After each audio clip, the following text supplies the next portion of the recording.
Buenas tardes, soy el técnico en atención médica prehospitalaria Luis Mario Vázquez Aguirre. Actualmente me encuentro cursando la materia de bioquímica y farmacología prehospitalaria de la carrera de TC1 Urgencias Médicas de la Universidad Abierta y a Distancia de México.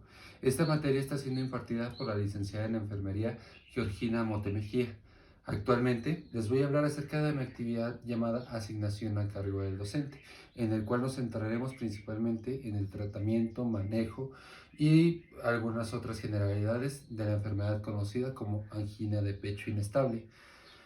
Como ya sabemos, en nuestro país, México, diariamente se suma una persona más a un diagnóstico de una enfermedad crónico y la mayor incidencia de enfermedades crónicas que tenemos en nuestro país son de tipo metabólicos o cardíacos, mismos que se conjugan para formar algunos síndromes, algunas enfermedades más graves en nuestro país y que desgraciadamente debido al sistema tan deficiente de salud que tenemos, en muchas de las ocasiones por lo menos el 60% de las personas que padecen alguna enfermedad no lo conocen, no están tratadas y solamente ya se dan cuenta hasta que el padecimiento ya se agravó demasiado. Es por eso que me interesó tanto hablarles de este tema, porque la angina de pecho inestable es algo que se ha visto de manera exponencialmente más recurrente en las urgencias médicas prehospitalarias, debido a que la población en México, debido a los grandes avances tecnológicos, tiene una mayor tasa de vida, superándolo por mucho los 60 años, y la tasa de natalidad va en disminución, generando así un país de México con una población general de adultos mayores, propiciando así una mayor necesidad de servicios de atención médica, tanto prehospitalaria como hospitalaria. Desgraciadamente, debido al uso de las tecnologías, tanto celulares, computadoras, entre otros, es que los hábitos de las personas se nos han convertido muy propicios a generar enfermedades crónicas, como lo puede ser el sedentarismo, el tabaquismo, entre otras como lo puede ser una dieta no balanceada, generando así los factores necesarios para que una enfermedad crónico-degenerativa se propague o se haga presente. Como les comenté, los estudios más recientes arrojan que en México por lo menos 2 millones de personas actualmente padecen de la enfermedad de angina de pecho inestable. Sin embargo, no lo conocen y muchas de las veces cuando van a recibir atención prehospitalaria no reciben la atención necesaria porque se confunde con un infarto agudo del miocardio, un evento cerebrovascular, entre otros como pueden ser las dislipidemias. Es por eso que me es tan importante para mí hablarles de este tema, para así nosotros poder ayudar a brindar una mejor atención a las personas con un buen tratamiento, con un buen manejo de la situación de urgencia. Para poder hablar más adelante sobre el tratamiento, primero debemos entender qué significa, qué es o qué representa la enfermedad conocida como angina de pecho inestable. En sí, la angina de pecho es referenciada como el dolor precordial, el dolor en el pecho que presentan las personas sin una razón aparente, sin un esfuerzo, sin nada por el estilo. Sin embargo, no solamente se irradia el dolor en la región precordial, también puede ser confundida o también se puede presentar como tipo cefalea, como dolor en la mandíbula, mareos, náuseas, entre otras cosas. La angina de pecho, hablando anatómica y fisiológicamente, es, es aquella enfermedad a través del cual el músculo cardíaco que está en la periferia del corazón recibe un menor flujo sanguíneo. Esto debido a la formación de placas a partir de colesterol, un coágulo sanguíneo, entre otras cosas, lo cual, gracias a las arterias coronarias tapadas, puede producir la muerte de los miocitos o músculos cardíacos, generando así una falla cardíaca de gran relevancia, afectando de manera general al cuerpo y que en muchas de las ocasiones puede encontrarse con un desenlace mortal. Es por eso que es muy importante. ¿Cómo nosotros como primeros respondientes o como los encargados de la atención médica prehospitalaria vamos a poder identificar una angina de pecho inestable?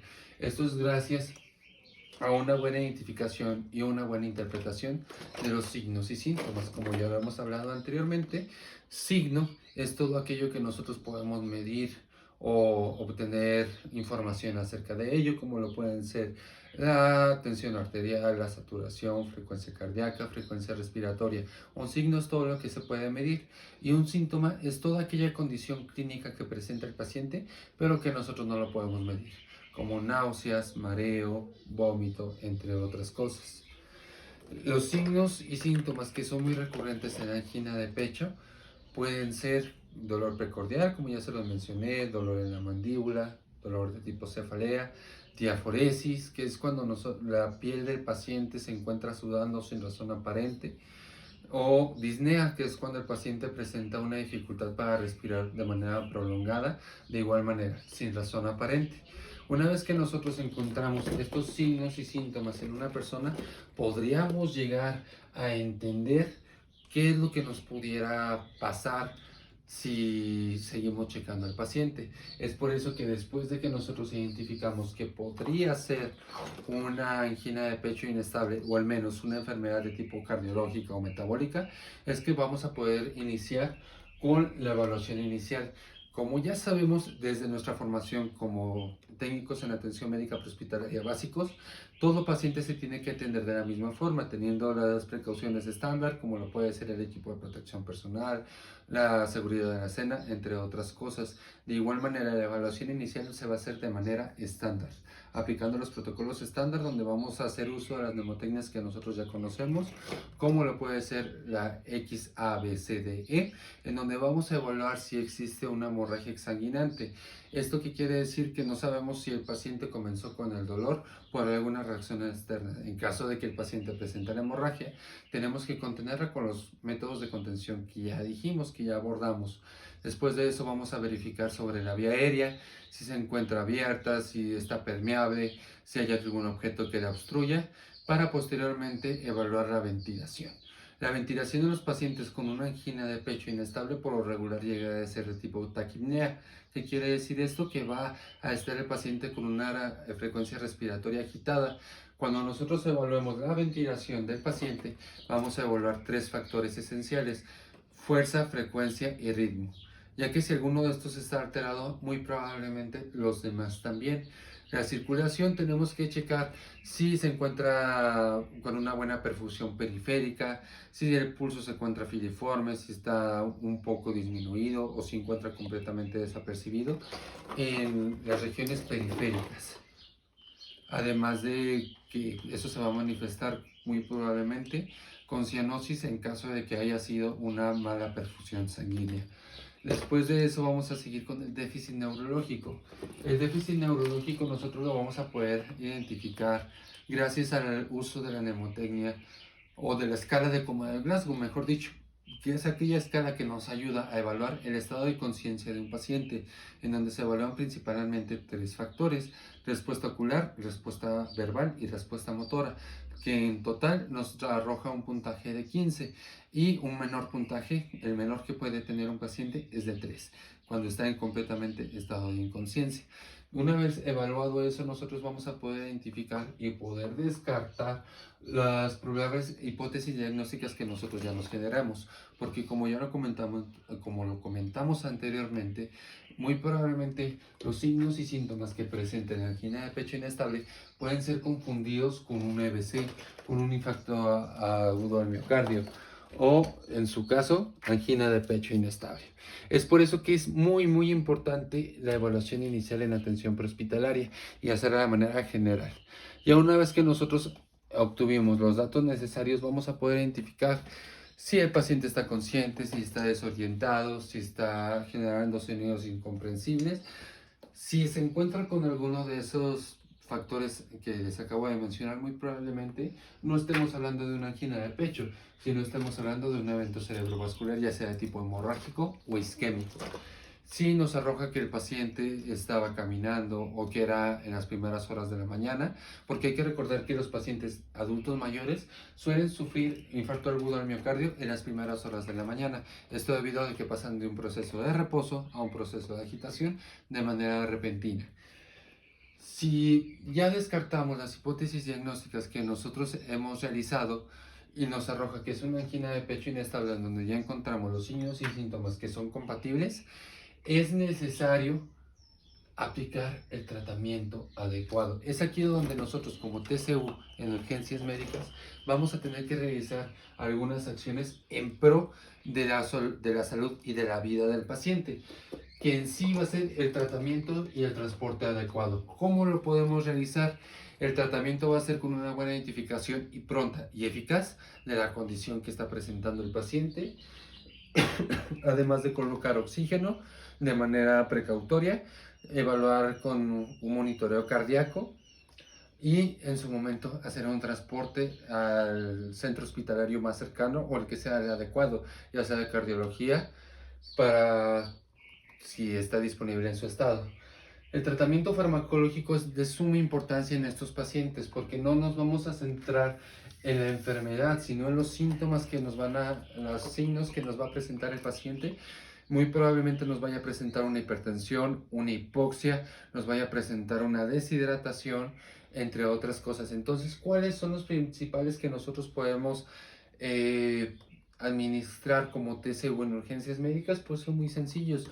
Son más que nada sintomatológicos, como lo puede ser el ácido acetilsalicílico, que como ya lo conocemos es un antiagregante plaquetario para que el corazón tenga la mayor facilidad, gracias a la vasodilatación que genera este medicamento, a tener una mayor perfusión con un menor desgaste.